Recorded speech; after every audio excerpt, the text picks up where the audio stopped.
আর কোনো মেয়ে যেন আমার মতো ভুল না করে। এই কথাগুলোই লিখেছিলেন হুমায়ুন আহমেদের প্রথম স্ত্রী গুলতেকিন খান নিজের ফেসবুক পোস্টে। সেই পোস্টে তিনি তুলে ধরেছিলেন তাদের দীর্ঘ সংসার জীবনের অন্ধকার কিছু দিক।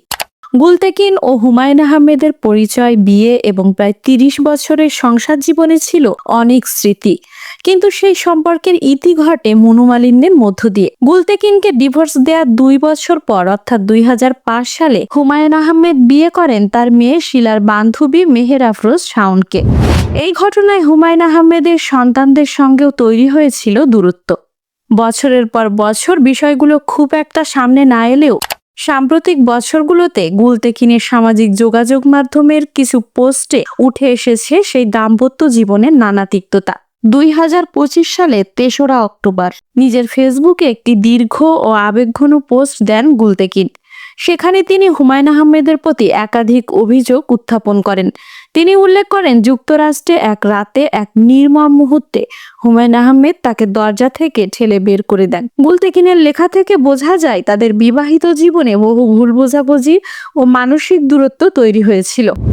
তিনি লেখেন, আমার মনে হয় পুরো বিয়েটাতে আমার চেয়ে অভিভাবকদের বেশি ভুল ছিল। আর কোনো মেয়ে যেন আমার মতো ভুল না করে। যুক্তরাষ্ট্রে অবস্থানকালে হুমায়ুন আহমেদ তখন নর্থ ডাকোটা ইউনিভার্সিটিতে পিএইচডি করছিলেন। পড়াশোনায় ব্যর্থতা এবং মানসিক চাপ থেকে শুরু হয় তাদের সম্পর্কে টানাপোড়েন।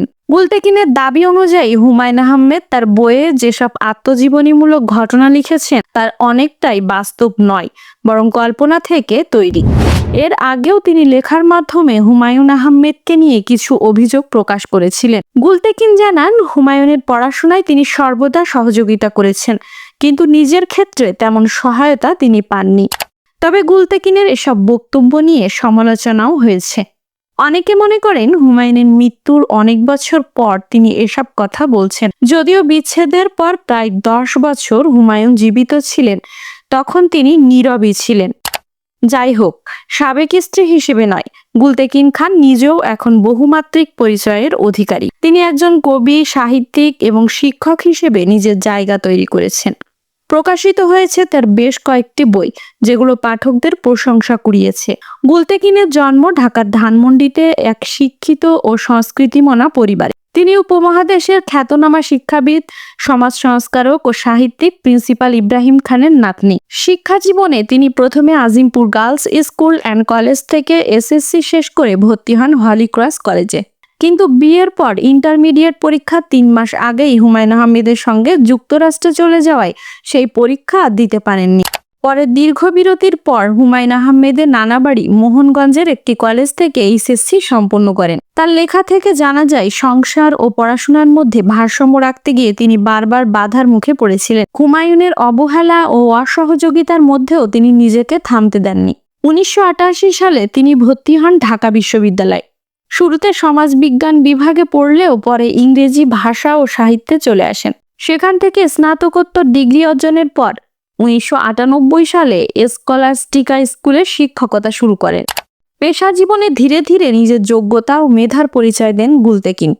২০০৩ সালে দীর্ঘ সম্পর্কের টানাপোড়েনের পর অবশেষে ভেঙে যায় হুমায়ুন ও গুলতেকিনের ৩০ বছরের সংসার। তাদের সংসারের ফসল হিসেবে রয়েছেন ৩ মেয়ে ও ১ ছেলে। বড় মেয়ে নোভা আহমেদ, মেজ মেয়ে শিলা আহমেদ, ছোট মেয়ে বিপাশা আহমেদ এবং একমাত্র ছেলে নুহাস হুমায়ুন।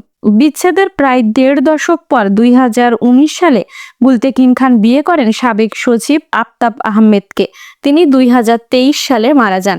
বর্তমানে গুলতেকিন খানকে ঘিরে নানা আলোচনা, সমালোচনা ও বিতর্ক চললেও তিনি আজ নিজ পরিচয়ে দৃঢ়। তার সাহসী বক্তব্য, লেখা ও জীবনযাপন যেন অনেক নারীর জন্য অনুপ্রেরণা হয়ে দাঁড়িয়েছে।